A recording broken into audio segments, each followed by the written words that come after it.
آٹھواں انسان جو اللہ کو ناپسند ہے، سورہ آل عمران آیت نمبر 32، فَإِنَّ اللَّهَ لَا يُحِبُّ الْكَافِرِينَ، اللہ تعالیٰ کافر انسان سے محبت نہیں کرتا۔ اللہ کو کافر انسان پسند نہیں ہے، اللہ کو مومن انسان پسند ہے۔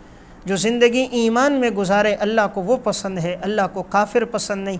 اس لیے زندگی ایمان میں گزاری جائے، اور انسان ہمیشہ یہ دعا بھی کرے کہ اے اللہ تو ہمارا خاتمہ بھی ایمان پہ فرما۔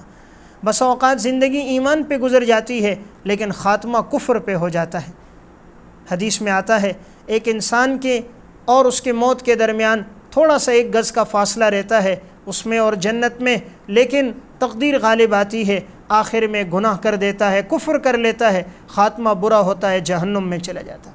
اور ایک انسان کے اس کے اور جہنم کے درمیان میں 1 گز کا فاصلہ ہوتا ہے، لیکن ایمان کی توفیق مل جاتی ہے، خیر اور نیکی کے کام کر لیتا ہے تو وہ شخص جنت میں چلا جاتا ہے۔ اس لیے خاتمے کا علم نہیں، ہمیشہ دعا ہو کہ اللہ ہمارا خاتمہ ایمان پہ کرے۔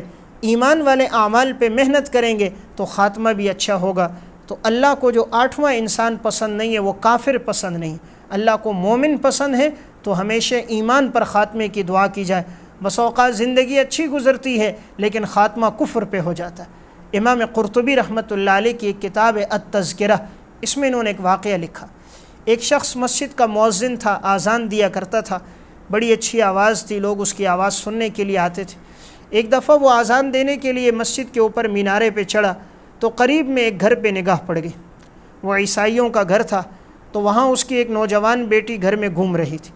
اس کی جو نگاہ پڑی تو یہ اس پہ فریفتہ ہو گیا، یہ فوراً نیچے اترا اور اس کے گھر گیا، دروازے پر دستک دی۔ اس نے پوچھا کون؟ انہوں نے اپنا تعارف کرایا، کہا کس لیے آئے ہو؟ کہا آپ سے شادی کرنا چاہتا ہوں۔ تو اس نے کہا میرے والد ابھی گھر میں موجود نہیں ہے، جب وہ آئیں تو پھر آ جانا۔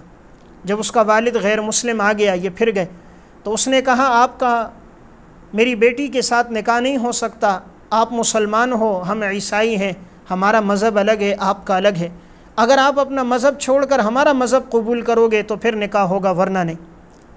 بدبختی غالب آ گئی، عورت کے فتنے میں مبتلا ہو گیا، اور اس نے کہا ٹھیک ہے میں اپنا مذہب چھوڑتا ہوں، اور اس نے اسلام کو اور اپنے دین کو چھوڑ کر عیسائیت کو اختیار کر دی۔ تو اس نے اپنے مذہب کے مطابق اس کی شادی کرا دی۔ کرانے کے بعد کہا یہ ہمارا گھر ہے، اس کے اوپر ایک کمرہ ہے، تم اس اوپر والے کمرے کو اپنے لیے ٹھیک کر دو اور اس کمرے میں تم ان کے ساتھ رہو۔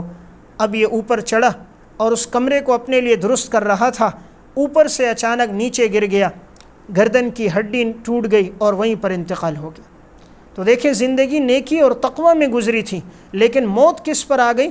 موت کس پر آئی؟ کفر پر آئی۔ خاتمہ کس پر ہوا؟ کفر پہ ہوا۔ اپنی خواہش بھی پوری نہ کر سکا، عورت کے قریب بھی نہ جا سکا، اپنے جذبات کی تسکین بھی نہ کر سکا، اور کفر کی حالت میں دنیا سے چلا گیا۔ حالانکہ مؤذن تھا، اذان دینے والا تھا، لیکن خاتمہ کفر پہ ہوا۔ تو اللہ کو کافر انسان پسند نہیں ہے، مومن انسان پسند ہے۔